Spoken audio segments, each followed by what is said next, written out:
Hey everyone, I hope you're having a fantastic day so far. Today I want to talk about the topic of adulting. Yes, adulting. Something that I'm sure that you and many of us have discussed over the couple of years or months or whatever it may be that you've been feeling like adulting is not easy. There are a bunch of early stage millennials entering into adulthood or even early stage Gen Zs, entering into adulthood. But this is not something just for the a younger generation, so to speak. This is definitely something for individuals who are in a space where they are full fledged in their motherhood flow or fatherhood flow. They've got responsibilities left, right, and center.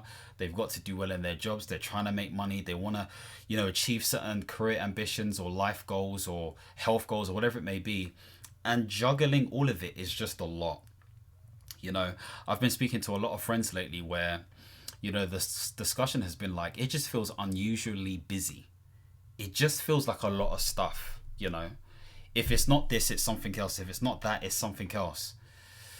And so I just want to kind of like highlight that adulting really and truly is this feeling of having to be mature and having to do adult like stuff and missing the youth or younger years, so to speak. And it's with that in mind that life just naturally feels quite difficult, you know? Now, the question then becomes, what does an adult look like? And I don't think there's a solid answer to that. Of course, there is more responsibility. Of course, there's more accountability. But the reality is that everyone's going to feel this level of adulting. So if you're feeling like you're failing, or if you feel like you're lazy, or if it feels like someone else is doing better than you, or whatever it may be, you don't know how they're feeling themselves. So I've got here, you're functioning in a system where the expectations of adulthood haven't adjusted to the realities we live in. So the point being made is that because technology and expectations from things like social media has accelerated what deems to be or what has seemed to be as a well-functioning adult or human being, it just feels like there is this ever-increasing pressure to perform and to do well, to satisfy our parents, to satisfy our loved ones, to satisfy our siblings, to satisfy our friends, to satisfy our colleagues, to satisfy ourselves. And we have to be able to change this paradigm where we're moving into a space where we can't consistently feel this way. Now, of course, there are things we just have to do, like pay bills, okay? There's one thing that's guaranteed in life, it's bills. Well, for most people at least anyway, okay? So there is that side of things where things just have to be done. But there is another side where we create the pressure. And we have to find ways to acknowledge and develop the awareness to know that we've created pressure. So, and I'm trying to think of an example because I'm in this myself. I'm not void of this. I'm not like, just because I'm doing a YouTube video, I've got it all sorted out and stuff. No, I'm just as bad as talking about adulting and how it's difficult and how it's hard to, progress, proceed, how I want to progress and proceed. Now, it doesn't mean I haven't done well in life, given the circumstances I've come from. But it does mean that even when I do achieve great things, it feels as though it's not enough. I was talking to my friend about this the other day. She was saying to me how, if this was like 5 years ago or even 6 years ago, and we would have achieved some of the stuff that we achieved, it would have been celebrated. But for now, it's just like, okay, tick, next, tick, next. Okay, what's the next thing? Okay, cool. Which one? This, it's a lot, man. It's a lot. And it gets you thinking, why are we feeling this way? And I think my latest YouTube videos have kind of like steered towards why we've been feeling this way. So of course we've got a deep cost of living crisis. A deep cost of living crisis. What does that even mean? Things are just more expensive. And therefore it's difficult for people to survive, let alone think about thriving. And this is why there is this rat race mentality, this race to the bottom to try to, develop deep entrepreneurship skills or businesses or make money with, the current job that you're in or do multiple different jobs. It's because there is this race. because of the effect of the cost of living, driven by socio-economic factors and economic and geopolitical factors centered around inflation, interest rates, the central banks, war or slash occupations, things happening with tariffs, COVID, AI, technology, just shifts in positioning of how organizations run and how economies run. All of that affects us. And so when we think about that stuff, we end up being in this squeeze state where things rise, but the sort of like rise in our wages becomes stagnant. It hasn't risen in real terms in line with inflation. It just hasn't. And so if you're not making as much to keep up with the Joneses or the Kwames or the the Rajes or whatever you want to call it, yeah, then at the end of the day, it's going to feel difficult. And so you feel like you need to do more and you feel like you're not doing enough. So there's always going to be this feeling of lack. Just recognize that's not you, That's just because of the effect of how things have developed. And so in addition to that, one of the biggest things that, if we think about life events and stuff, is people have this ambition. Some people, at least, not everyone. I think things are changing now, but some people have this ambition of, I need to buy a property. Okay, deposits like 50K, 60K, whatever it may be. I need to get married. You're spending anywhere between, well, I'm not even going to say as low as 20K if you're in that category, but more so 35, 40K for a standard wedding, 40/50K, which is insane because Instagram showed you that someone's Nigerian wedding or someone's, Hindu wedding looked amazing, and therefore you have to match that. You want that for yourself. This is what I'm talking about, societal pressures, or really pressures we put on ourselves.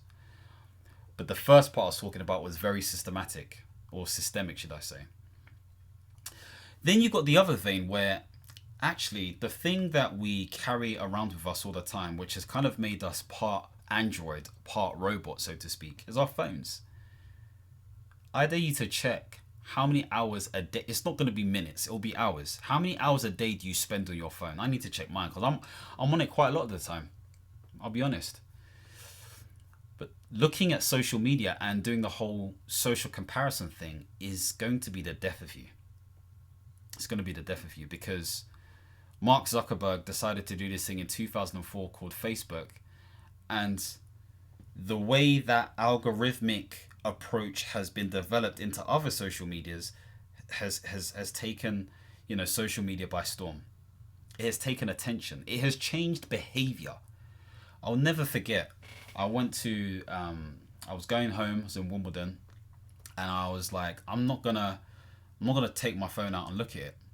I'm just gonna sit in just standing and just observing my surroundings. And I looked at other people and I realized that almost everyone was on their phone. At least 90 to 95% of people were on their phone. Just like this. And I thought, wow, it's a behavior change. This thing has changed our behavior. So it does that, which means that we don't have the time to really reflect and think about things and be creative just by observing life. In addition to, we are constantly being hit with these dopamine releases of these people doing amazing things and, achieving X thing. And of course, sometimes those people who produce that stuff don't necessarily aim to do that. Sometimes it just may be an awareness campaign. Sometimes they just may be happy to post that stuff. But of course, there is a bit of self-ego involved in some of that stuff. Me included, everyone who posts definitely has that element of a bit of ego or this and that, etc. Of course they do. Otherwise, they wouldn't post. And so with that, I'd love to know your thoughts on that, by the way. So with that in mind, whether this is pushed or this is imagined, there is this whole idea of a perfect reality. But then how can you have this perfect reality when you've got so many different people who have real struggles? And the problem is, because we don't all talk about it, we don't necessarily know that we're all feeling the same thing. Go speak to your friend. They're probably feeling the same thing. Sometimes, some people may be too proud to say certain things. I know I've definitely been in that space. But a lot of people are feeling the same thing. Now, what I will say is that for me personally, social media doesn't affect me in terms of social comparison. It just doesn't. For me, the problem I have with social media is the consumption element, you know, and it's come down to the whole sort of like, you know, funny memes and all that kind of stuff there, and just entertainment, just wasting time. But the reason why it relates back to this adulting thing is there's things that need to be done. It's not bad scrolling, but doom scrolling for a long time, especially whilst you got other things to do, yeah, that takes an effect. Now what happens is the house ends up being messy, and then the house ends up being messy. You don't have time to cook because you're dealing with the house, and because you don't have time to cook, you start ordering Uber Eats, and then you order all this food and you eat all this crap, and the chemicals mess with your brain, and then you feel even more low and more anxious and more depressed. You start watching Netflix and you're still on. It's just an ongoing cycle until you can't get out of it. You start to gain weight and you're not yourself. Like, it's a hot mess. So it's knowing where to understand how to sort of like intervene. The other thing is, and I'm kind of like listing stuff based on my sort of like notes here. The other thing is centered around career pressures. Because of cost of living, because of the ability to want to buy a house, and because of wage stagnation, we feel we need to do more. And our organizations and companies are wanting more from us. I'm a consultant. I contract independently. But the amount of times over the last 4 years, I've been part of teams or organizations that don't have the resources or the capacity to really do a good sterling job. Which means that there is more pressure, whether it's the end client employees or the consultants or contractors, to deliver the undeliverable. You know, or if it is deliverable, is at the extent of burnout. It's mad. And so we're trying to do too much in sort of like the working environment, but also outside, especially for those who have an ambitious streak and wanting to develop their own businesses on the side. I'm not saying it's not possible, but because of the little cracks and the little things that draw us in here and there, it makes it difficult. It makes it very difficult. And so it kind of makes you think, what do I need to sacrifice? What are the boundaries? How do I need to think? And I guess the final thing I want to mention is that because the world is changing so much, and sometimes the world changing so much is very much a direct relationship between you and you looking at your phone. It means that we're taking on a lot of emotional and mental and spiritual and psychological baggage. We just are. And so we have decision fatigue, because if we're overstimulated and there's so many things happening, you don't want to make any decisions. You just, forget it. It's long, man. You don't have real downtime. I mean, there are some of us who actually don't know how to relax. I've been in that camp before. You actually don't know how to relax. Like, what is relaxation to you? What does that mean? Does it mean watching TV? Is that relaxation? Or does it mean going for a walk? Is that relaxation? Is it playing games? Like, what is relaxation to you? Where your brain can just feel like it's not so overstimulated and it can feel more at ease. So we have to recognize the baby boomers, okay, or the silent generation. They didn't have to constantly apply for jobs and ensure that their CV is updated whilst responding to a Slack message and, you know, doing all this other stuff and receiving WhatsApp voice notes and all this kind of... No, they didn't have any of that baggage. They didn't. So we've inherited a very, very different world. And so therefore, it feels like a lot. Even WhatsApp messages feels like admin, you know, let alone everything else. So we have to recognize that amongst all of this stuff, school didn't necessarily teach us financial regulation. You know, it didn't teach us necessarily emotional regulation. It didn't really talk about mental health. It was a bit of a taboo back then. It didn't really talk about how to really set strong boundaries. if you were lucky, you learnt this stuff at home. But the truth is, our parents were trying to learn this stuff themselves. And unless they had moments in order to embed these values or these learnings into us, it's just an ongoing cycle. I think they call it transgenerational habits, something like that. I think it's transgenerational habits.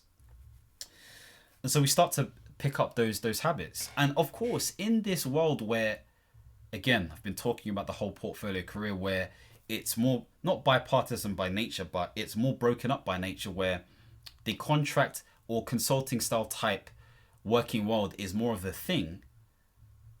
No career advice at school or uni is really going to teach you that, because they haven't even updated themselves. They've not updated it. And so you're just working out for yourself, and you're trying to rely on the fact that you are learning this stuff and whether you should trust what you think you know or not. No one taught us about mortgages, taxes, bills, how to manage a household, how to be not the perfect, but an effective husband or wife or girlfriend or boyfriend or whatever it may be. You're doing this alone. I've written it here: adulting feels hard because we're fighting it out as we go. And that's exhausting. That is really exhausting. So the question is, what can we do? Can we do anything about it? Well, here are some ideas.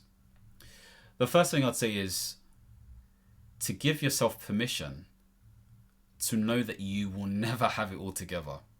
I have to say that. You never will.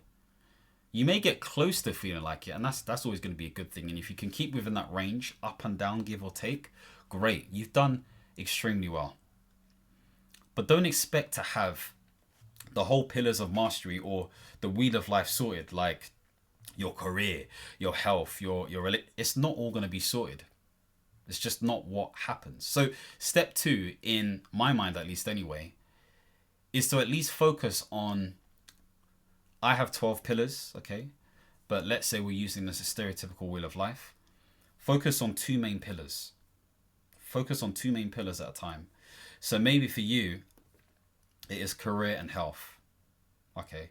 If you're in a relationship and you have a loving partner and you're loving back, it kind of works out for itself in a way. If you are good together and you've worked out your patterns, you have your date night, if you can afford it in this day and age, but of course still do something, then maybe because that's patterned and all of that stuff is okay, you focus on career and health.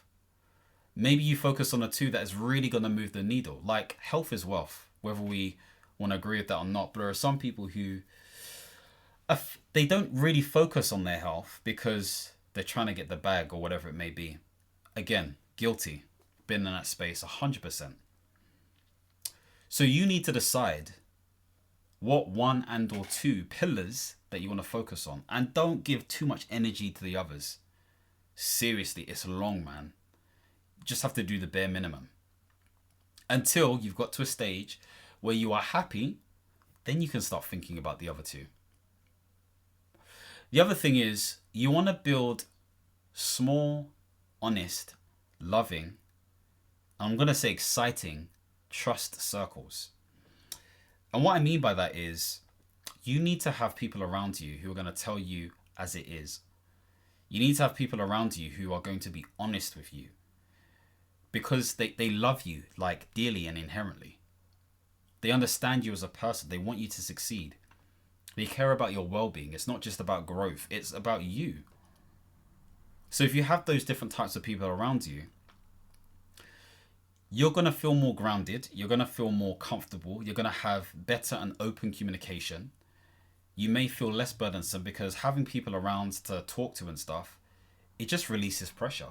Because when you talk about it, it's a great opportunity to not just express yourself, but it's healing by nature. So think about that. 4th thing I'd say is you have to be able to, dare I say, I'm going to say the R word, develop routines. Definitely. And I'm not saying habits because I believe routines are stronger than habits, because some people might say that's completely backwards. And psychologically, yes, habits are stronger. But hear me out. if I'm focusing on a routine, I am focusing on it, following one course until successful. And so what I mean by that is I am conscious that I have to do something as opposed to hoping or relying on myself to just remember. I'm not going to trust myself to remember to do things.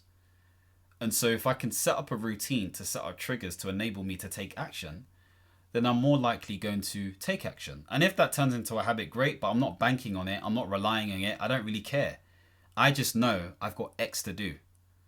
So this comes down to, do you use, let's say, for example, calendar invites? Do you use tools like the Notions and the Trellos and stuff? Do you use agentic tools to set up automated ways to help you do stuff? Do you use your partner, your friends, or your virtual assistant? Do you use, I think I said calendar invite. Like, what do you use to trigger these things? Do you have to position things a certain way or create a certain environment in order to ensure that the routine is actually implemented? And so if you're trying to start a business, if you're trying to build muscle or lose weight, if you're trying to be more loving in your relationship, what routines do you need to adopt in order for you to be successful in those things? Don't overwhelm yourself with crazy stuff. Look what I've been doing. I've been doing YouTube videos every day like a madman. Okay? But it's not like I post these videos not at the same time every day. It's roughly in the evening. I do it on my phone, and that's that. Because I don't want the headache or the wahala of doing any sort of nonsense that causes me stress. I don't have time for it. So you have to think about what makes sense for you. So don't overcomplicate stuff. Undercomplicate it.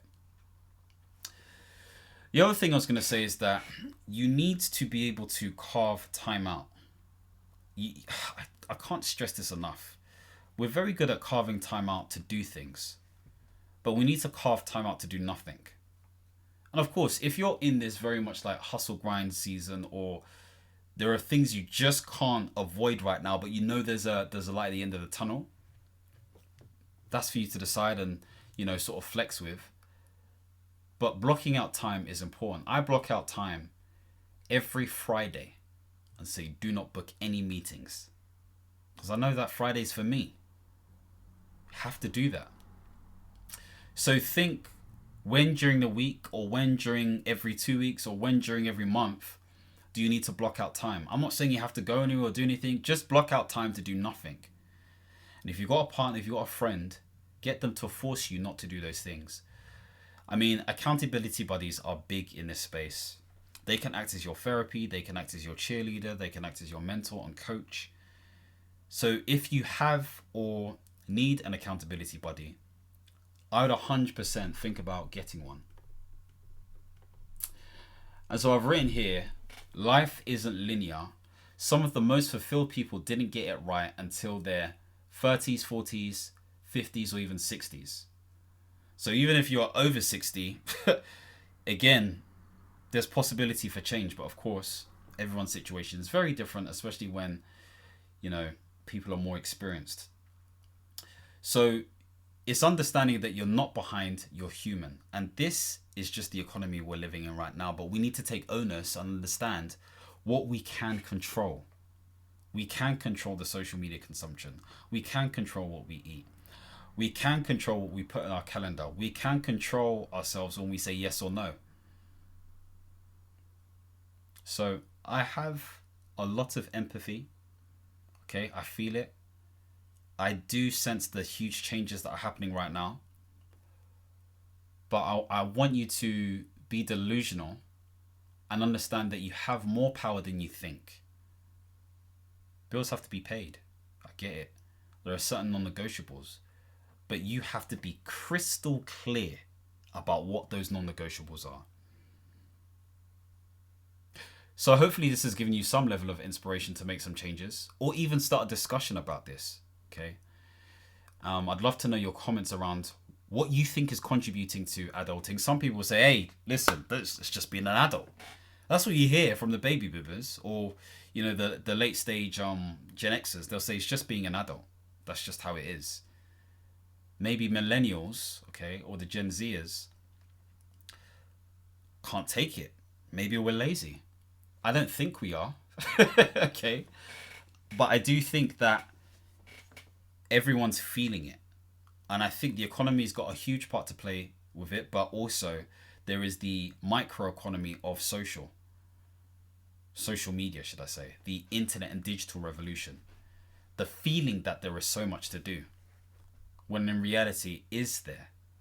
That's the real question. So you have to dig deep. So hopefully this has helped. If you want to see more videos surrounding this, then again, feel free to subscribe and hit the notification bell. And of course, if you want to see or read any of this stuff related to portfolio careers and some of the other stuff that I talk about, then feel free to check out my newsletter below. Anyway, as always, my friends, understand, reach, and expand. Peace.